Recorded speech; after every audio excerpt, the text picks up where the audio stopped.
Good evening, everybody. This council meeting of February 15th, 2022 is called to order. We'll have our Pledge of Allegiance, and I'm going to pick on Councilman Sherman, and if everybody else will mute their mics. But Sharon should unmute hers, right? There she goes. All right. I pledge allegiance to the flag, United States of America, and to the republic for which it stands, one nation, under God, indivisible, liberty and justice for all.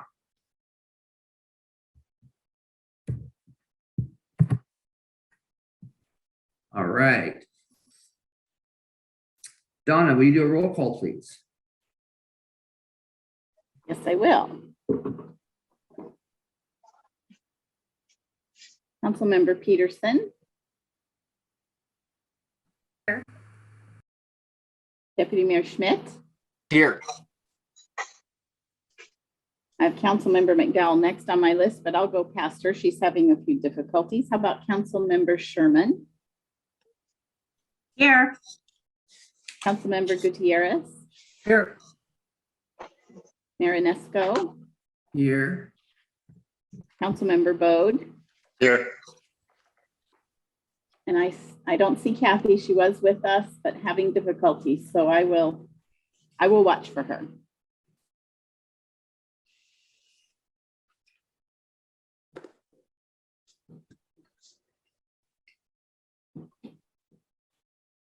Just did roll call.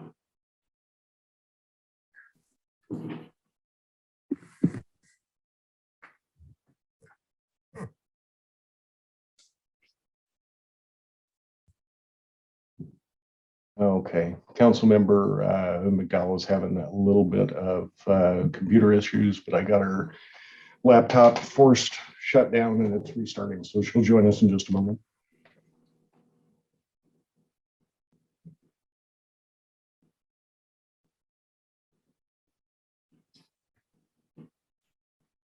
Where did the mayor go?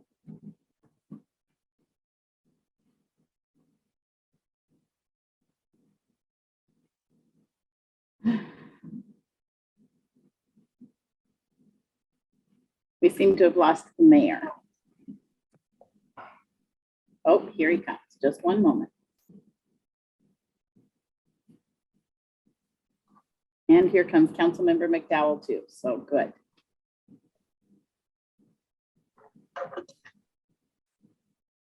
My laptop just rebooted all by itself. I'm back. That's what Councilmember McDowell's laptop did. All Same right. thing. I was just sitting here and it just rebooted. Did we do the statement to the public about communication yet? I'm here. Okay. All right. Does council have any late changes to the agenda? No. All right. At this time, I would like to remind the members of the public that they can make comments during the public comment period, as well as any item listed on the business agenda or the action agenda.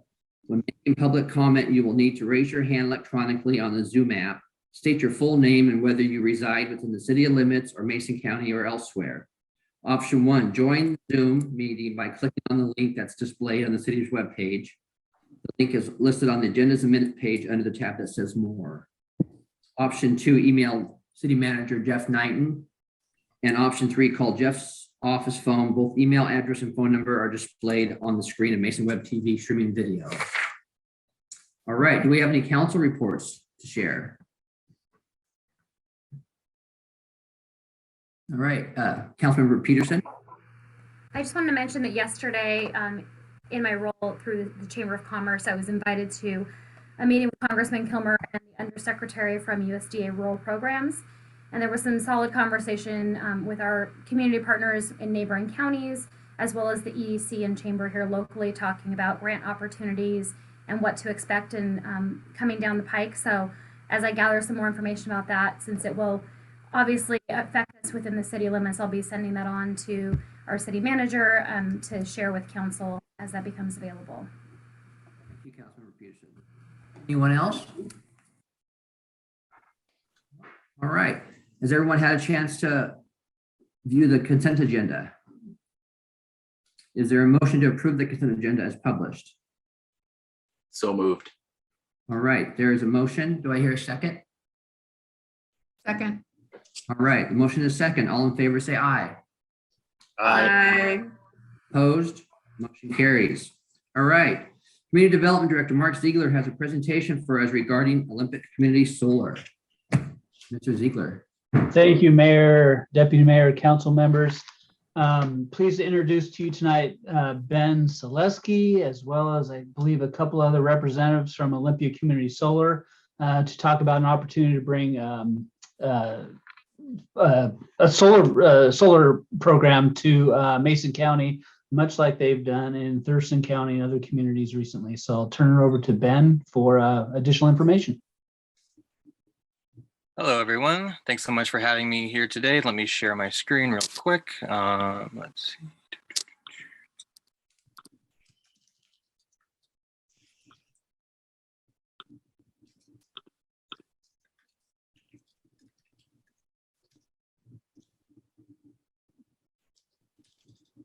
Oh, shoot. Slideshow. Okay. Can everybody see my screen? Excellent, excellent. Well, thank you so much for allowing me to speak today. My name is Ben. I'm the program director for Olympia Community Solar. We are a Olympia-based nonprofit that's working to make the adoption of solar energy equitable and accessible for everybody.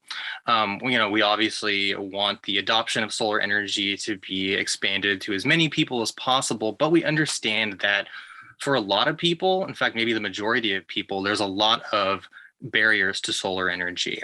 And that can be through, they live in a multi-family housing building, they don't own their own house, their roof needs to be replaced. There's a lot of, they can't afford the upfront costs, or they can't perceive that they can't afford the upfront costs, bad roof or bad sun exposure. Anyway, so our team at Olympia Community Solar exists to make sure that everybody can access the benefits of community solar, even if there's perceived barriers there. And sometimes there's a lot of good reasons why people can't put solar on their roof.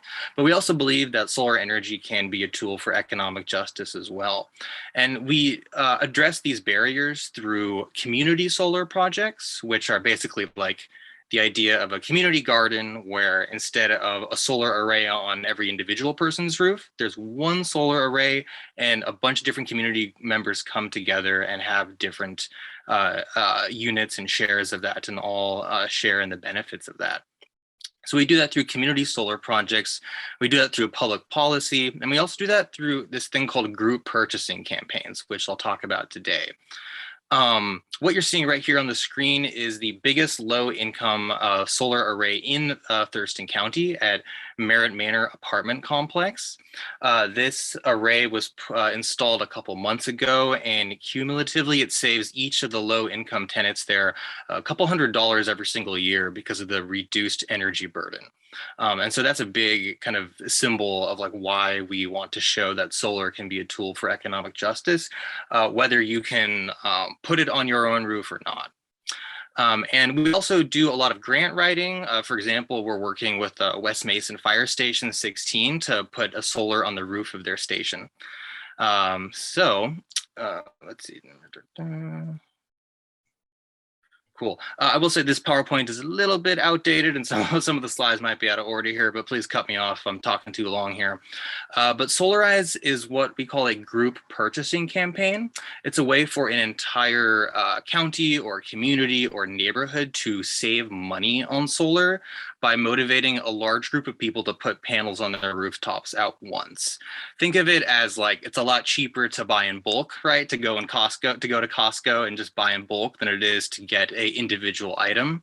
And it's the same thing with solar. And so by making a deal with a solar company and a financier or multiple solar companies, we can reduce the cost of the materials of solar by all agreeing that, okay, we're going to put this on 50 homes or 100 homes. And because we save money for the installer by reducing the amount of time they have to spend on lead generation, and by ensuring that they will have like this many installations, it saves them money. And then of course, those savings are passed on down to the customer. And so I think it really just addresses three considerable market barriers to solar, which is, of course, the upfront costs, the perceived complexity of it, and the customer inertia of it. A lot of people, they want to put solar on their roof for one reason or the other, but they're just not sure if this is the right time. And so, like I said, the bulk contracts help to lower the cost of solar. And of course, we partner with a couple different financiers to give people special financing options as well. And because we reduce the complexity, because our organization, a nonprofit, we do educational seminars regularly for people by vetting contractors and having a pre-negotiated price. We essentially give people like a yes or no type of option. Now, obviously, they can go find solar from another company if they want, but a lot of people just don't have time in their busy lives to do hours and hours and hours of researching. And so we help give customers the best deal and then also make a lot of educational opportunities available for them. And then, of course, customer inertia, right? So this is a limited time campaign that's going to begin in April and end in August. It says September there, but we recently just changed it to August. And so by giving people a limited amount of time, we're saying like, now's the time to put solar on your roof. Yeah, so this just kind of reiterates what I said above, but so this is something that we've done last year very successfully. A solar installer that we partnered with called Capstone, they kind of offered a group discount. And then we also partnered with a credit union to provide discounted financing if 50 households signed up. So the volume purchasing discount combined with the federal tax credits, it made the solar panels accessible for a lot of people in Thurston County. And that program exceeded pretty much all of our expectations. We were just trying to get 50 homes to go solar, and we ended up contracting 139 installations, representing more than about $2.7 million of investment.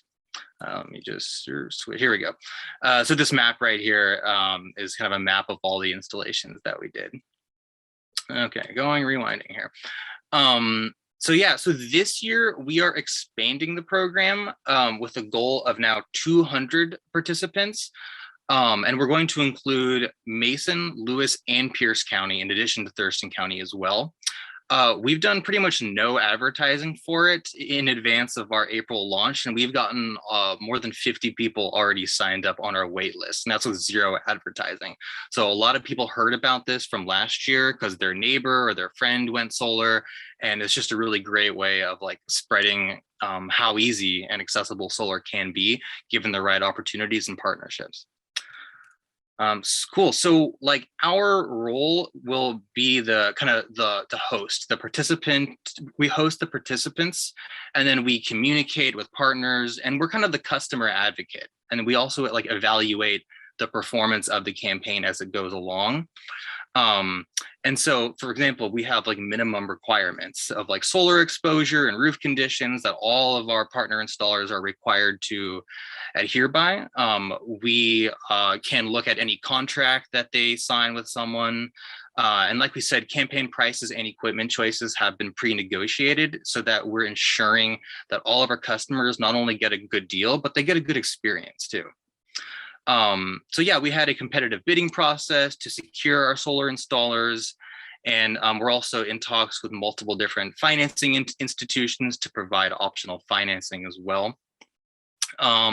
And like I also said, we're doing, regular free educational workshops with questions and answers, whether you decide to go ahead with Solarize or not.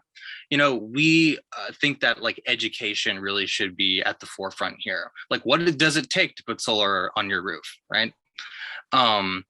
And I think this year we are partnering with probably about 4 installers as opposed to just one from last year, giving people, a lot of different choices.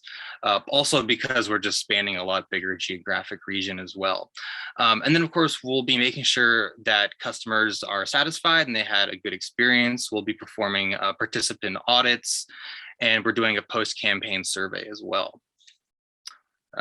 So here's an example of a few different solarized projects in Washington, in Mercer Island, in Whatcom, Thurston. There's been a successful one in Seattle as well. It's a group purchasing model that started in Portland initially and has since spread all over the world as a great way of going solar. And so like here, I think this year we wanted to expand to other counties, particularly with a focus on rural areas and businesses. And I think it's important to note that we want to adapt our messaging and materials to fit all the communities that we're in, right? So, for a lot of people, the environmental benefits of, reducing your carbon emissions might be a great catalyst to go solar. But for a lot of other people, they want to save money on their energy bill, or they want to be energy independent and not be reliant on their utility company, which is constantly raising energy prices. And so for a lot of people, they just want to protect themselves from increased energy prices. And I think that's absolutely essential. We also did a really interesting post-solarized participant survey, and the sort of top 3 reasons that all the people on our last year's solarized campaign decided to go were the environmental benefits, the reduced costs and prices, and the convenience, the simplicity and support that they got through the solarized program, as opposed to just doing this all on their own. So this just kind of reiterates the themes that I'm talking about here. The reason why a solarized campaign is so effective is because of the simplicity and affordability and the sense of community that people have, right? We're taking something that is a very individually daunting task, and we're distilling it into a really simple offer, giving people frequent educational opportunities and support structures and that accountability that's really important. And of course, the group purchase discount and financing makes solar less expensive for a lot of people. And then by giving people a cohesive sense of community that we're bringing their neighbors together and having that collective recognition. For example, at the end of last year's campaign, we all got together at the Children's Museum here in Olympia and had a little celebration for all the solarized participants. We're also going to create a Facebook page this time around for all solarized participants to come together and exchange information or talk about their experiences or just share photos and tips. It makes sure that everyone's success is interdependent here. And I think that's also a key of accountability as well. Cool. So I will say that, the municipal partners that we had last year were a key part of how successful we were. And I will say that, any municipal partner that we have, we're not asking you to promote any particular solar company, all messaging and information is going to be distributed. We'll omit any names of private contractors. And I've had some really great conversations already with a lot of different cities in these 4 counties. So far, I think, Olympia, Lacey, Tumwater, Tenino, and Tacoma have all agreed to partner with us this year in some capacity. And I'm in the middle of some really good talks right now with Yelm, Centralia, Gig Harbor, and DuPont as well. And so those conversations are all ongoing. And so essentially, what I'm asking is if you would like to partner with us to send out utility mailers and to promote our messaging and graphics through social media pages, and then just help us get in touch with any other community organizations, media, resources, and just forums to make sure that if folks are interested in going solar, that they know about this campaign. And I think that trusted messenger of having your city, help with that is a really powerful aspect of this. I think, that's all I got. I guess if I can take questions for a little while, and I also have some of my other colleagues on here if they want to jump in and answer any questions that I can't. Councilmember Schmidt has a question for you or a statement. Thank you. I'm just curious, what is the shared component of this? Is it shared installation costs, hardware costs, all the above? Yeah, I guess when we say shared, what we mean is like the group purchasing discount. And so like all the materials are just a lot cheaper when you buy them in bulk. That's why we call them group purchasing. Is that clear Yeah. enough? Yeah. Got it. I understand. Yeah. Yeah. Thank you. Councilmember Bode? I heard something about grants. Do you guys work with a lot of grants? I know there are a ton of solar grants out there. Yes, we do. That's a lot of what we do. Yes. Okay. Anyone else have any questions or comments? City Manager Knighton, do you have any input on sending these out in our mailers or? No, we can talk about that, and I'll make sure to touch base with each of the council members individually and make sure that that's something that the council is interested in doing. We can absolutely talk about that, and Mark, Director Ziegler, has the ability to get in touch with the solar project. So we'll make this a priority conversation. We can definitely get back to them. Great. Anybody else have any questions? Well, thank you, Benjamin. Stop sharing. All right. Excellent. Thank you so much for your time. Yes. Thank you. Donna, do we have anyone interested in public comment tonight? Let me take a look here, Mr. Mayor. No, we don't. All right, we'll move on to our business agenda. Our first business item is an ordinance about noise regulation. City Manager Jeff Knighton has details for us. Thank you very much, Mr. Mayor, Deputy Mayor, members of council. This noise regulation ordinance was brought to council on November 23rd and had a couple of clarifications and a couple of additions, some suggestions from council members that we've incorporated into this draft. For this one, actually, the only thing really that council wanted to focus on, well, two items. First is making sure that special events are not impacted by this ordinance. And in this current ordinance that you see before you, we have added that exclusion language to the document. And basically, this chapter shall not apply to special events for which a permit has been issued. So any forest festival, any big events like that that have fireworks or that go on past a certain time, this particular ordinance will not apply to. The second is that council was interested in having a more progressive structure in order to address noise complaints. And we've incorporated that into this draft. So instead of just stating that violators are subject to up to 90 days in jail or $1,000 fine, what we added in was a progressive way to address it. It's a verbal warning at first for the first offense. The second shall constitute a class 2 civil infraction, which is defined under RCW. And the third is you go up to that maximum penalty of misdemeanor up to 90 days in jail and up to $1,000 fine. The real question here is what I heard at the study session is that council was interested in having that second contact be somewhere close to $125, something roughly in there. So what we have in this version is it's a class 2 civil infraction, which is $125 fine, but that does not include any other assessments by the courts. So that could be a total of up to, I believe it was $200. If council wanted to make it a little bit less than that, they could go to a class 3 civil infraction, which would be a $50 fine plus the assessments. So that's definitely something that I would like to hear from council on, and that's all I have. All right, thank you, City Manager Knighton. Do we have any public comment?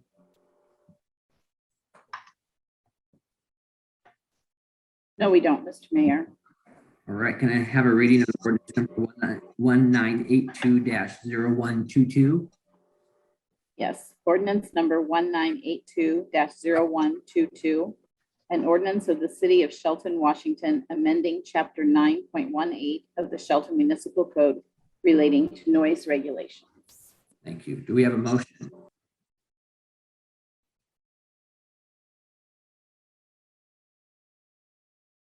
You're muted, Deputy Mayor. I move forward ordinance number 1982-0122 to the action agenda of the March 1st City Council meeting for further consideration. All right. Can we get a second? I'll second. All right. We have a motion and a second. Now, questions or comments for staff?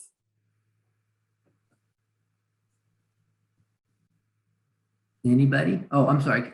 Deputy Mayor Schmidt, see your hand. Yeah, City Manager Knighton just asked if kind of for our input on this. I'm fine with it as written tonight. Anyone else? I like the progressive revisions as they've been revised. Thank you, Councilmember. Anybody else? All right, we have a motion and a second. All in favor, say aye. Aye. Aye. Opposed? Motion carries.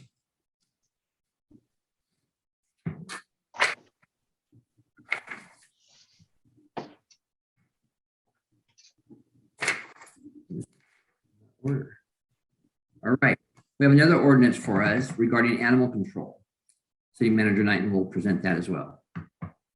Thank you very much, Mr. Mayor, Deputy Mayor, members of council.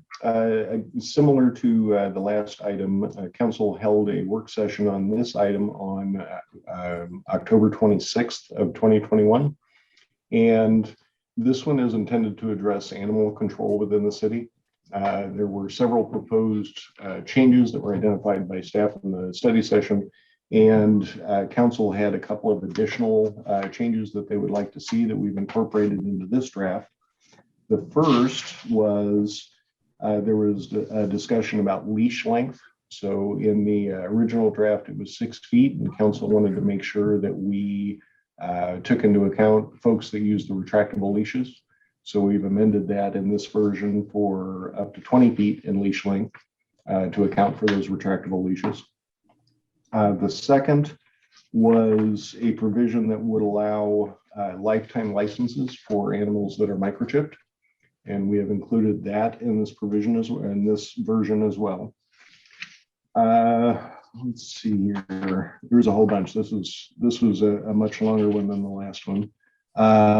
So licenses issued to microchipped animals shall be in effect for the lifetime of the animal. That's how we address that. And that's in section 7-04040 of this ordinance.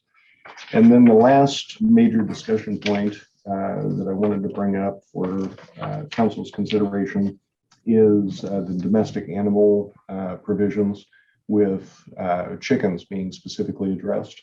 So the code 7.08.030 is the version of the code that council saw in study session. That has not changed. However, we have added a second section that references chickens directly.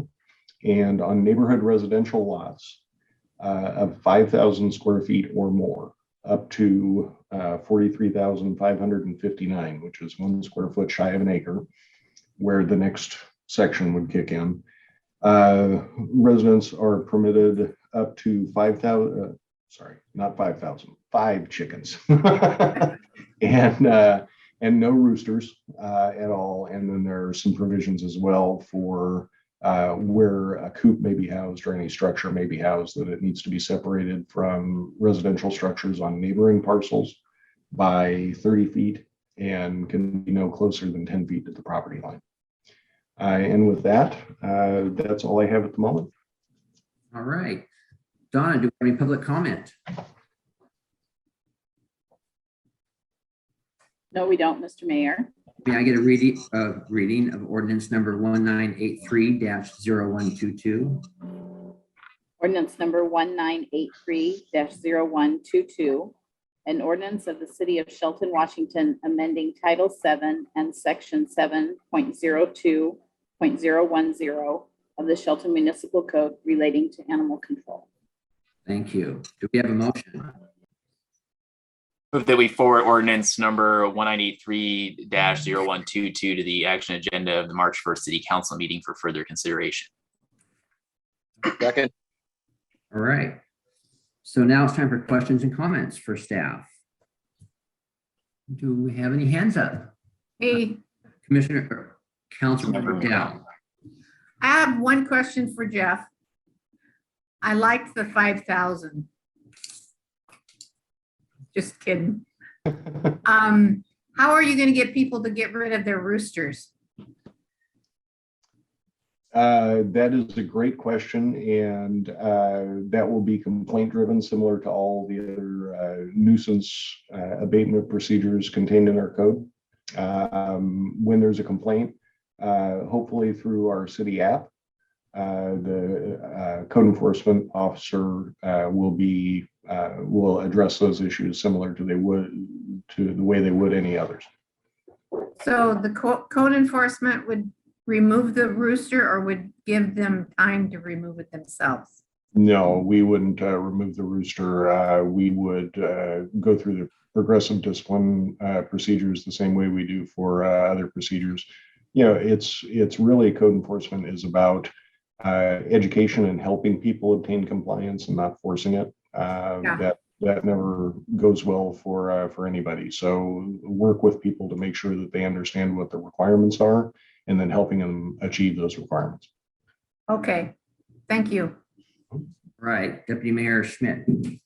Yeah, I just wanted to basically comment that, you know, the majority of the reasons why an ordinance like this has been changed and we're adjusting things is mostly complaint driven, things we've been hearing from our constituents about, you know, challenges with, you know, keeping neighborhoods nice and, you know, livable for folks. And we know we've got issues with rodent problems as well in the community. Again, complaints we've heard from community members and business owners. And also, you know, I know we've heard from our code enforcement officer, animal control officer on this as well. So I think it's a combination of points that are made, but we have time between our business agenda item here and action in a couple of weeks. So if there's any further public input on this, I'd be interested to hear.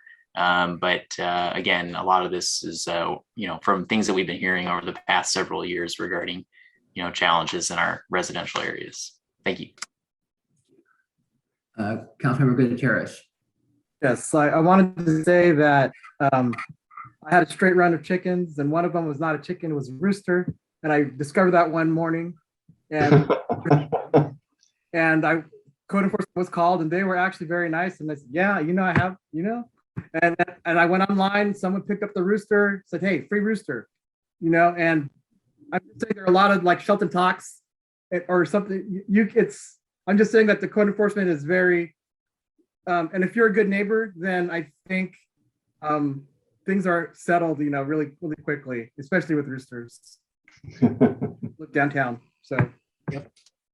Thank you, Councilmember. Anyone else with comments or questions? Councilmember Sherman has her hand up. Who? Oh, I'm sorry. I can't see. It's way light up there. Sorry. You're on top. Okay, Councilmember Sherman. Here, let's go. I'm just curious, let's say your neighbor has 10 chickens and they're only supposed to have 5. What happens? How does that get handled? It's similar to the way the roosters would be handled is if there is a complaint. We're not similar to other code enforcement issues. We're not going to be driving around looking for issues of that nature. The only thing we really do that for are issues of public safety. But if there is a neighbor complaint, we'll address the issue, explain what the requirements are in the city, and then help the family, the household gain compliance.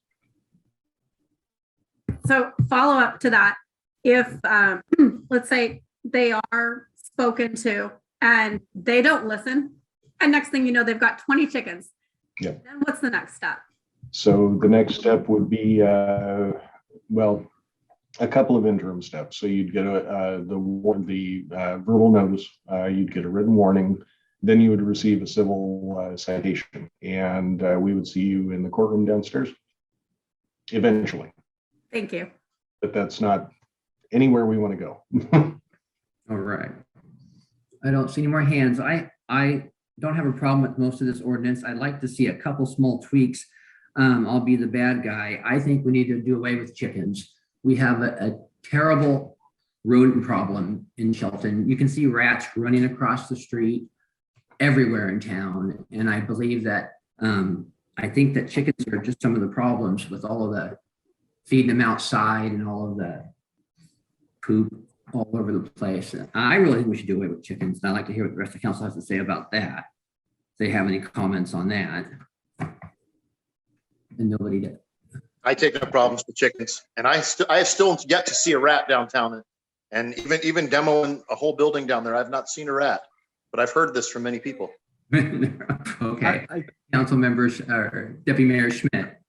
Councilmember Gutierrez is ahead of me. Go ahead.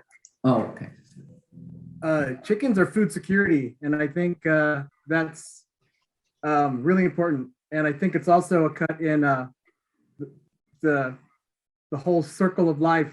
If you have your food close to you, you don't have to spend energy to go out and get it or someone to bring it to you. I think independence, energy independence, food independence is very important to me. And I think chickens are part of that. And I think if you are a responsible chicken owner, you reuse chicken fertilizer in your soil and not nitrogen fertilizer. And I think there are a lot of good things about chickens and learning about animals and taking care of them. Okay, Deputy Mayor Schmidt. Yeah, I don't necessarily disagree with you, Mayor Onisco, but I believe that, that would be quite a drastic shift from where we were going. I think it's something we can look into and we should contemplate as population increases and, further development occurs in the city. And again, looking at this from the perspective of neighborhood residential zones, and being specific on the zoning component of it. I think, again, it might be just a little soon to go to a full-on, prohibition of chickens in the city limits. But I don't necessarily disagree with the facts that, especially with kind of animal on the loose, just running free out in the street and things like that. I know that those are frequent nuisance calls that the public, calls into a non-emergency for, a response to get that taken care of. So those types of things, I'd be interested in seeing how this helps police that problem and then go from there. If it gets, it doesn't seem to be making any headway, then I would absolutely entertain more conversation on adjusting this language. Okay, thank you, Deputy Mayor. Councilmember McDowell. Well, the mother of chickens here, I've had in my yard, and I keep them in the coop. So I'm a responsible chicken owner. I don't have them right now, but there were rats in the city way before chickens came here. And they've had just as much trouble with rats in the city now as they did 20 years ago.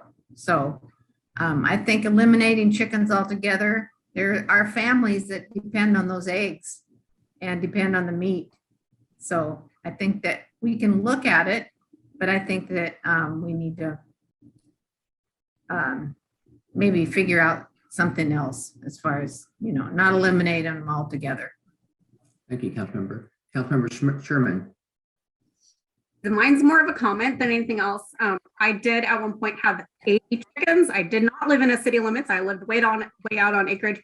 And our chickens killed anything that came in there. So there was no rats, there was no mice. We had less of a rodent problem when we had the chickens than before we got the chickens. So I don't know really if your chickens are overfed, maybe they're ignoring it, but I don't know if the two are really that correlated. That's all. Okay. I know when I'm beat. Okay.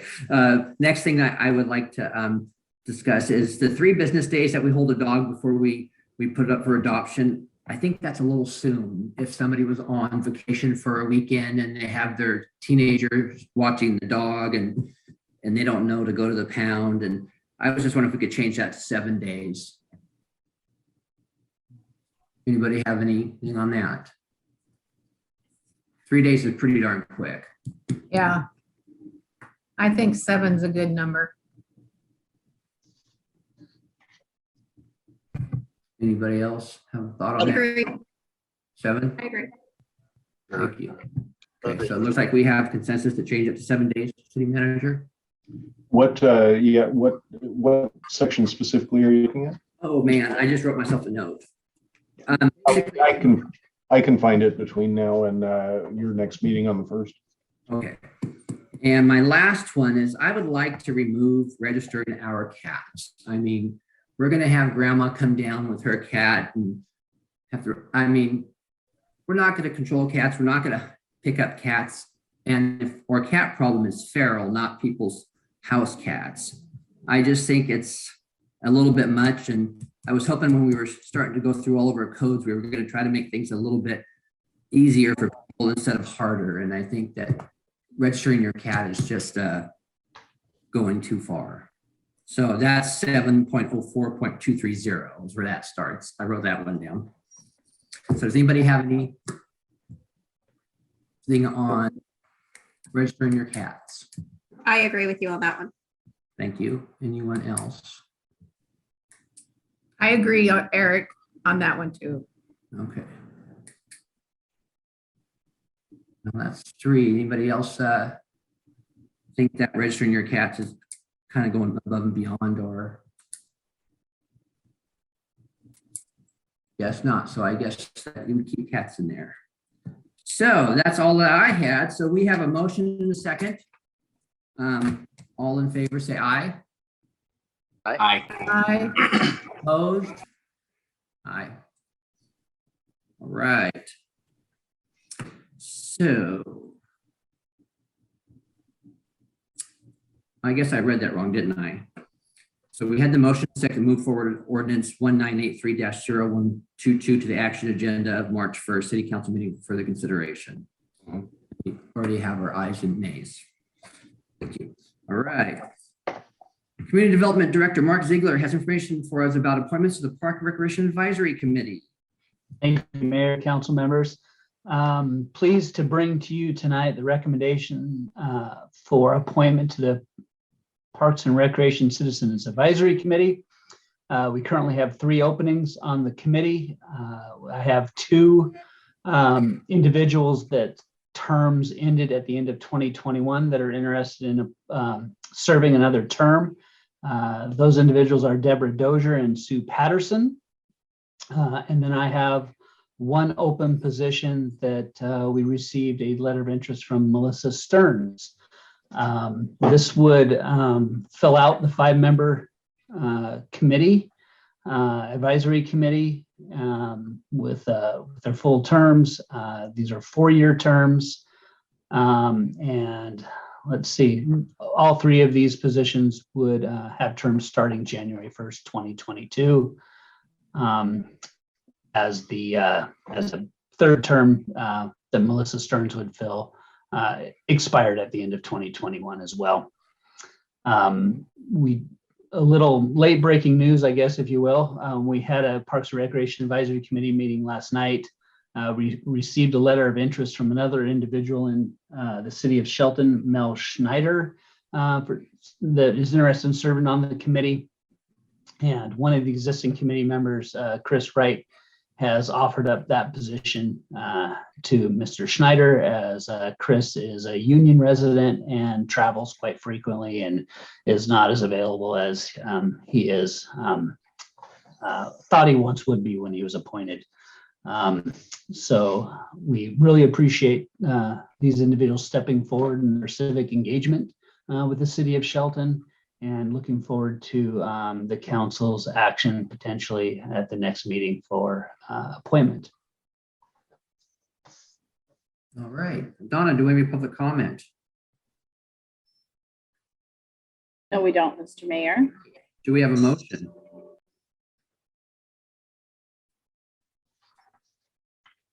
Anybody? I move to place the appointment of Deborah Dozier, Sue Patterson, and Melissa Stearns to the Parks and Recreation Advisory Committee on the action agenda for the meeting on March 1st, 2022. All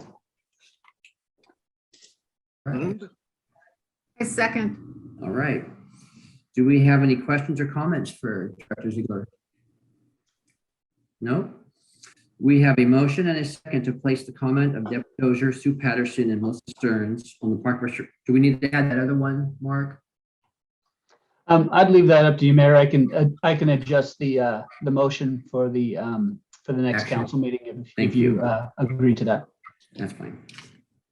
And Melissa Stearns, the Park and Recreation Advisory Committee on the action agenda for meeting of March 1st, 2022. All in favor, say aye.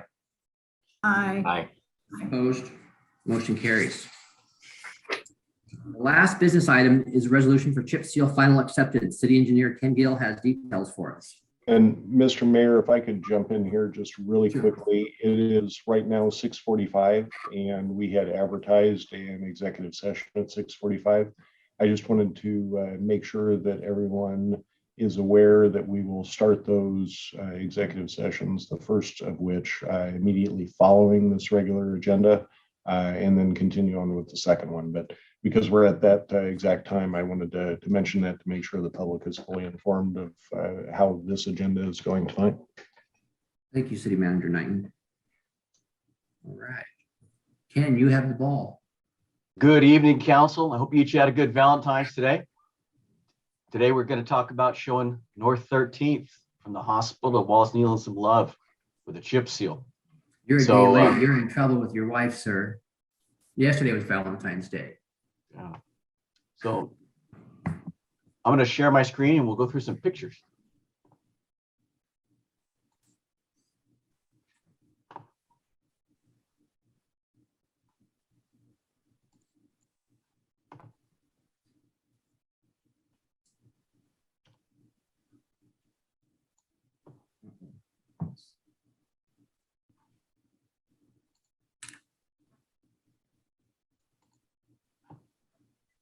There you go.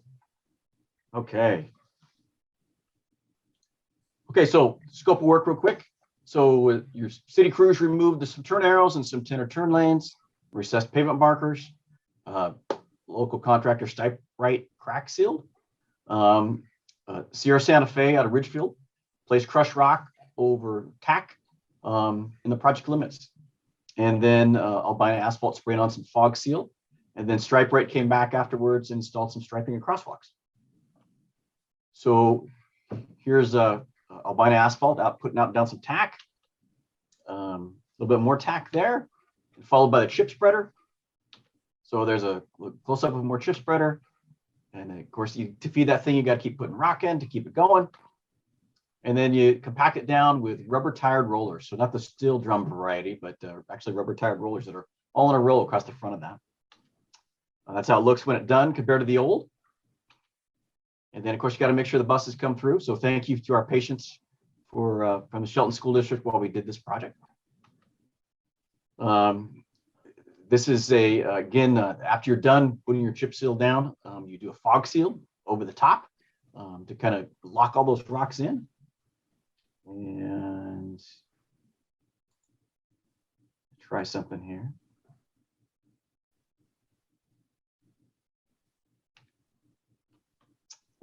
There it is again. And there you go. There it is in action. So project was delayed a little bit. Crews got a little bit of a hurry, didn't put any paper down on top of the sewer manholes. So they had to come back and chip those off. But we've awarded the project for about $137,000. We'll end up paying about $130,000. We underran the rock, underran the fog seal, but a special thank you to Alan Eaton. So he's a longtime local resident, works for Albina Asphalt, was a big help teaching a newbie all about the nuances of chip seal. So that's all I have to present. Do you guys have any questions? All right, Donna, do we have any public comment? Let me take a look here, Mr. Mayor. No, we don't. All right, do we have a motion?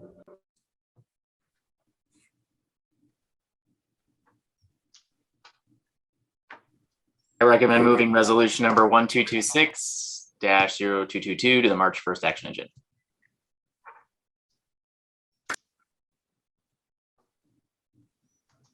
I second it. Thank you. All right, do we have any comments or questions for staff, for Ken or staff? I have. For McGowl. I have a comment. Good job, Ken. Looks beautiful out there. Thank you, Councilmember McDowell. Yeah. Thank you, Ken. It shows that our Transportation Benefit District dollars at work. Yes, it is. All right. We have a motion and a second to move resolution number 1226-0222 to March 1st action agenda. All in favor, say aye. Aye. Opposed? Motion carries. All right, moving on to our action agenda. We now have action. We have another item from Ken regarding 2 design contracts.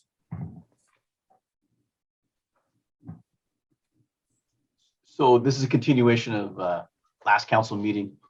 A big thank you to WashDOT, particularly John Ho. He's a WashDOT staff that reviewed the contracts that I presented to you last time and pointed out some of the nuances of a negotiated fixed fee, lowered the price on the Brockdale project by about $77. So as Jay Harris likes to say, it's no small potatoes. So we want to keep those potatoes in our basket. So we'll do that. Also, a big thank you to retired WashDOT employee and Shelton resident Mark Brooks. He walked me through the obligation process last week. And so Shelton is again blessed and lucky to have him as a local resident and allowed him to rely on that resource. So we went through the project scope last time, but Eric Howe with RH2 Engineering is here, and he can answer any questions on project scope, design scope. Do we have any? That's all I had to present. Oh, perfect. Do you have any public comment, Donna? No, we don't, Mr. Mayor. May I get a reading of resolution 1223-1221 and 1224-1221? Resolution number 1223-1221, a resolution of the City of Shelton, Washington, authorizing the city manager to enter into a local agency A&E professional services negotiated hourly rate consultant agreement for the Safe Routes to Schools project with RH2 Engineering. I already gave Ken a hard time about these titles, but I'm doing it. And the next resolution is resolution number 1224-1221, a resolution of the City of Shelton, Washington, authorizing the city manager to enter into a local agency A&E professional services negotiated hourly rate consultant agreement for the Brockdale Road overlay from Wallace Neeland to Batstone Cutoff Road project with the RH2 Engineering. All right, thank you, Donna. You're welcome. Motion. Move to adopt resolution numbers 1223 and -1221 and 1224-1221. All right. Second, Deidre and Miguel, looks like. All right, do we have any comments or questions for staff? Good project. Looking for hands, no hands? All right. We have a motion and a second to adopt resolution number 1223-1221 and 1224-1221. All in favor, say aye. Aye. Opposed? Motion carries. Thank you. Thank you. Thank you, Ken. Now we have resolution to update the master fee schedule. Interim Finance Director Terry Snitzer has more information. Thank you, Mayor, Deputy Mayor, and council members. Tonight, I just want to complete the process for the 2022 fee schedule. The only change that we made was in section 4 of the resolution, which just updated language per the city attorney recommendation. Just saying that these the fee schedule rates are effective March 1st, but the utility rates that were set in municipal code were effective as of January 1st of 2022. So our goal is to bring the annual fee schedule to council in December of each year so that all the fees are effective by January 1st of the following year. And I wanted to address Mayor Nisco's question last time, which we do have the language of the $100 fee of the non-payment fee, turn-off fee, and the $20 new service fee on the door hangers. So I want to update council on that. Thank you. And with that, that is all I have. Okay, Donna, do we have any public comment? No, we don't, Mr. Mayor. May I get a reading of resolution number 1225-1221? Resolution number 1225-1221, a resolution of the City of Shelton, Washington, updating and establishing the city's master fee schedule for fiscal year 2022. All right, do we have a motion? Move to approve resolution number 1225-1221 as presented. All right. And second. All right, we have a motion and a second. Any comments? No. We have a motion and a second to approve resolution number 1225-1221 as presented. All in favor, say aye. Aye. Aye. Opposed? Motion carries. All right, our next item presented by Community Development Director Mark Ziegler has to do with the Civic Center Rotating Art Gallery. Thank you, Mr. Mayor, council members. I'm pleased to bring to you tonight the recommendation from the Shelton Arts Commission for placement in the Civic Center Rotating Art Gallery. The city called for artist submittals by January 28th. We had 2 artists submit for the gallery by the name of Deborah Chavez Singer and Sarah Dobbs. They have 5 total pieces each for a total of 10 that will be installed with the council's approval on March 1st and be in place through May 31st. Okay, thank you. Do we have any public comment, Donna? No, we don't, Mr. Mayor. All right. Do we have a motion?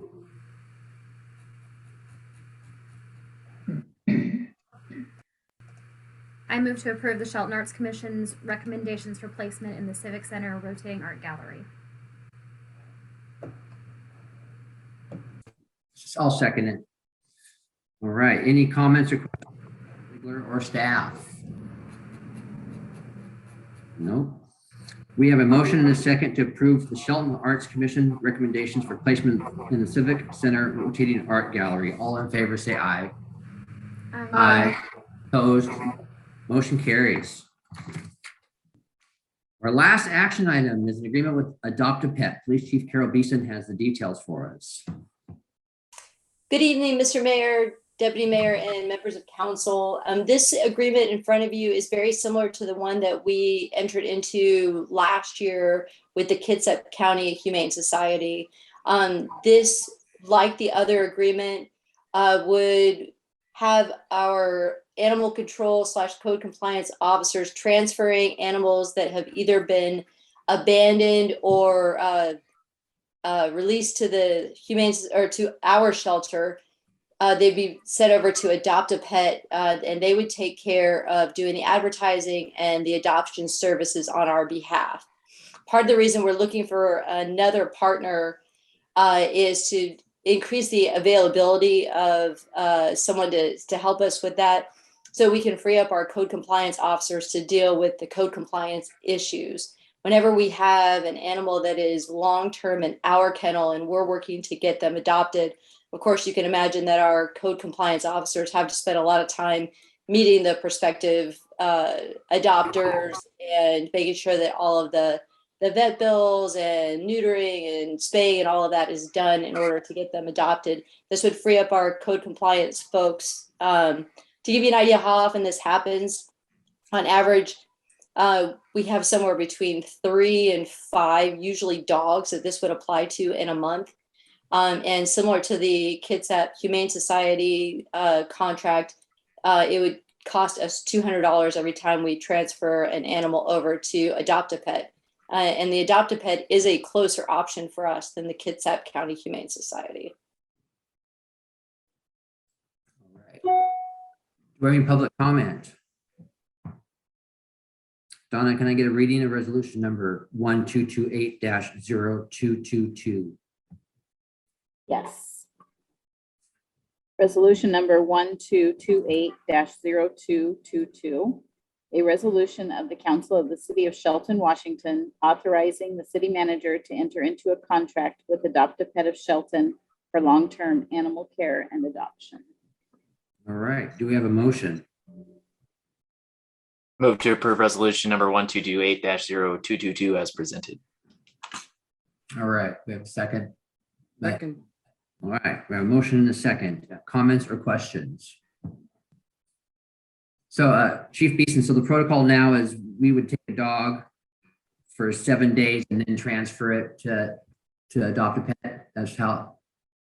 If it meets their criteria for adoption, it all depends on what kind of temperament, the circumstances under which the animal was brought to our shelter. In some circumstances, the animals that come, we already know who the owners are, so we work with them to resolve the issue. So it's on a case-by-case basis, but they have some criteria that the animals have to meet before they will take some of them.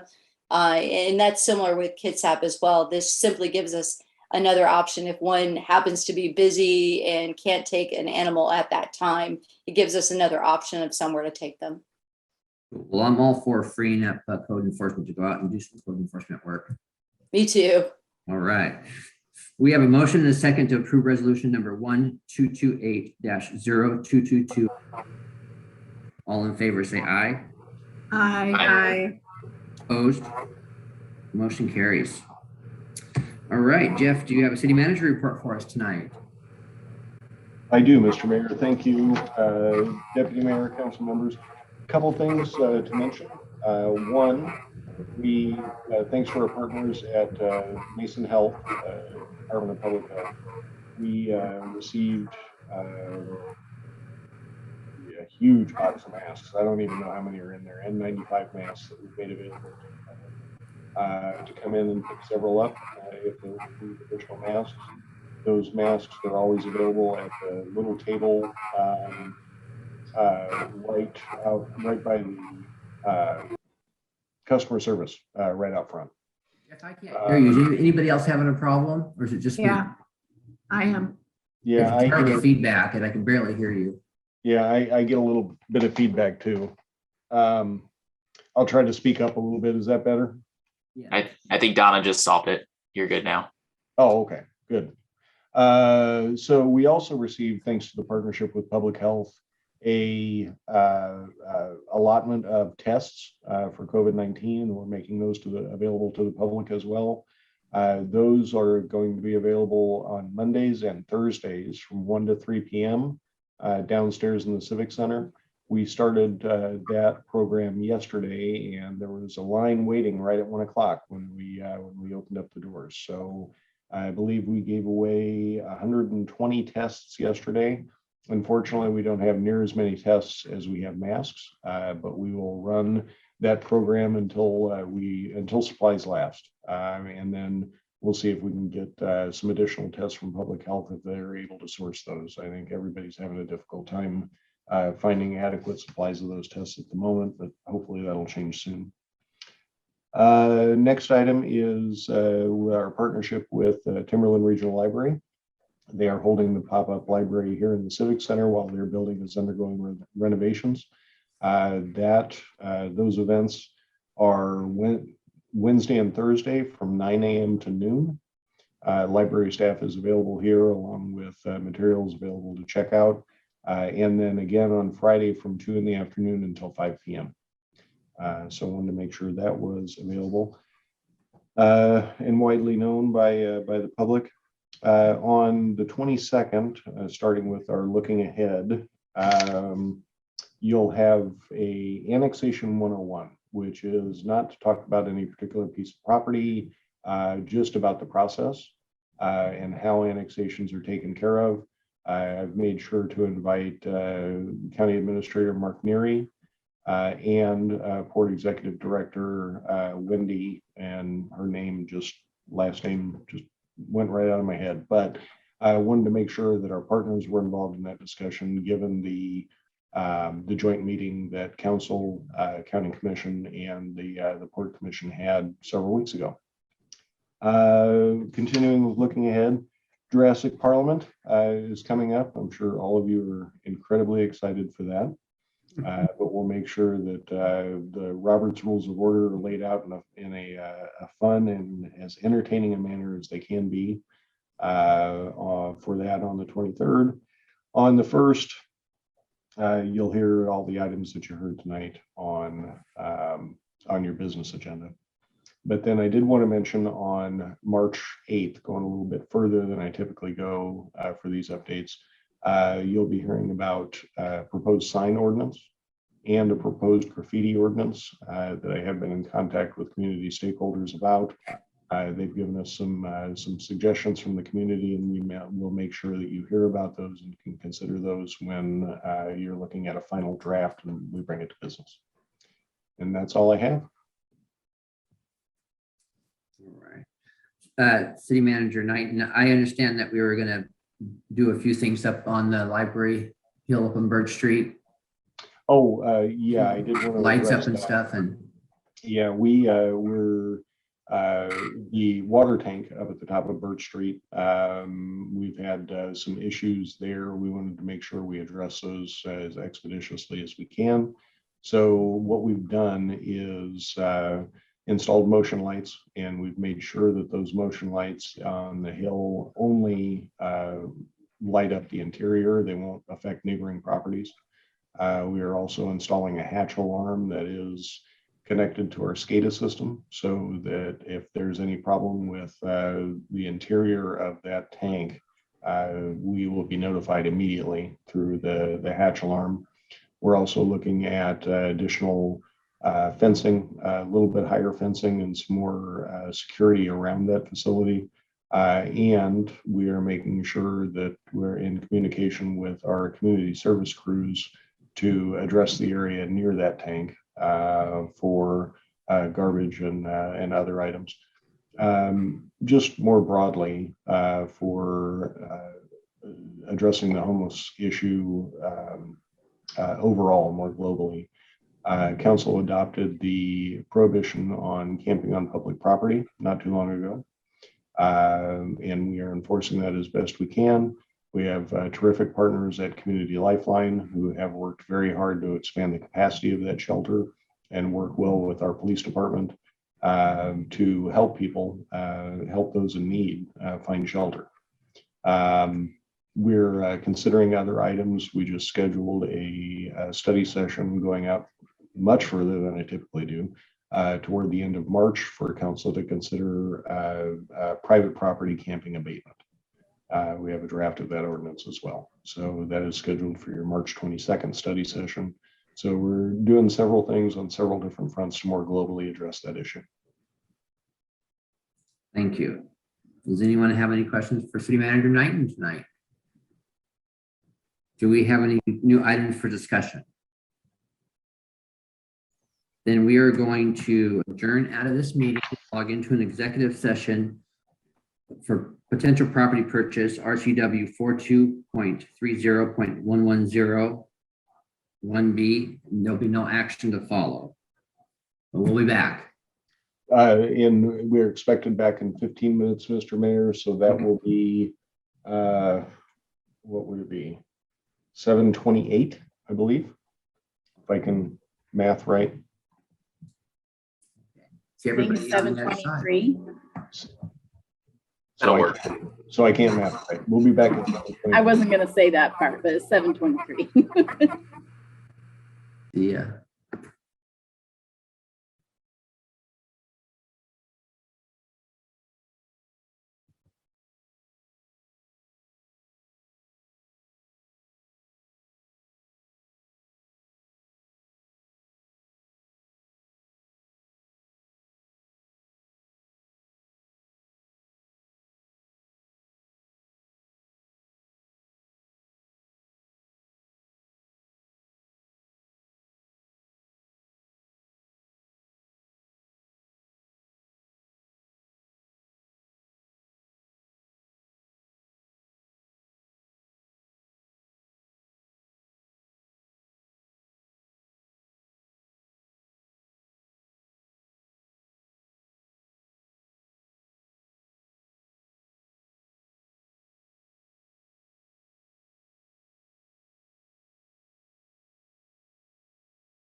There's Deidre. No, can't. Oh, and everybody's here. I call this regular meeting back to order. The council will be holding another executive session to discuss the performance of a public employee as allowed by RCW 42.30.1101G. The council will be in executive session until 7:55. 7:55. All right. So I'll see you guys on the other side.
The executive session that was supposed to conclude at 7:55 has been extended by 5 minutes, so we'll resume our regular meeting at 8 o'clock.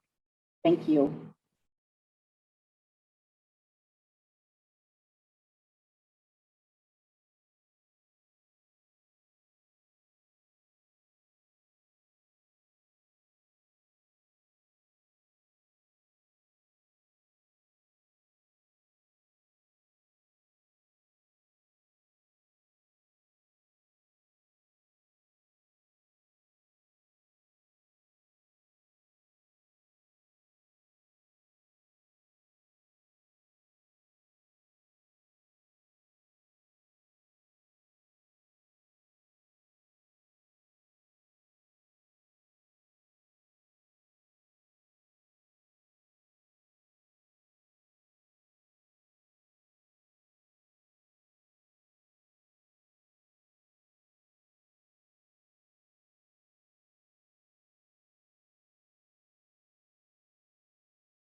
Well, it's now 8 o'clock and the executive session has been extended by 5 more minutes. So it's 8:01 now, so we'll resume at 8:06.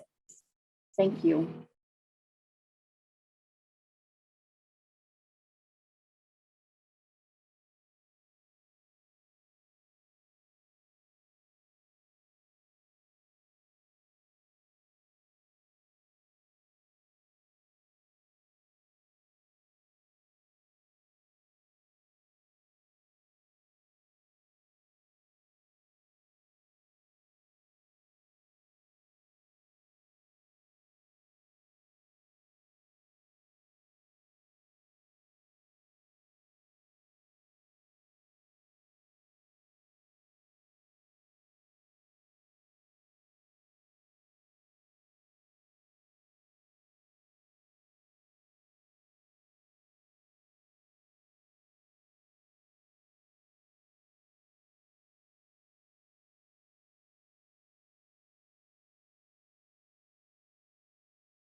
All right, so I believe Clerk Null extended the meeting from 8 o'clock to 8:05. And we are back right at 8:05, most of us. I think a couple people are still trickling in.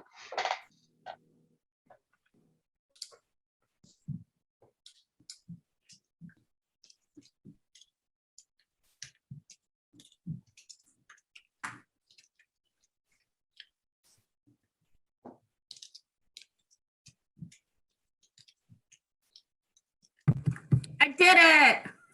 You did.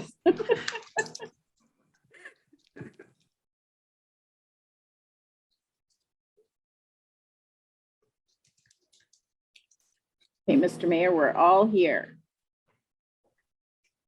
Well, where's the?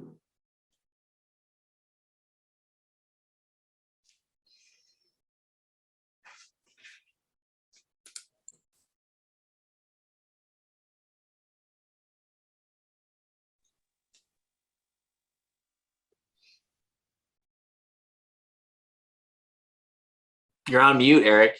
Mr. Mayor, are we here? I'm sorry, I just did this whole thing. I called this regular meeting back to order. Our next council meeting will be On Tuesday, March 1st at 6 p.m., we also have a study session on February. No, that can be February 22nd at 6 p.m. When's our study session? Yeah, it's, 22nd. yep, February February 22nd. 22nd. Oh, that's right. I'm looking at the dates backwards. February 22nd at 6 p.m. This meeting is adjourned at 8:07 p.m. Okay.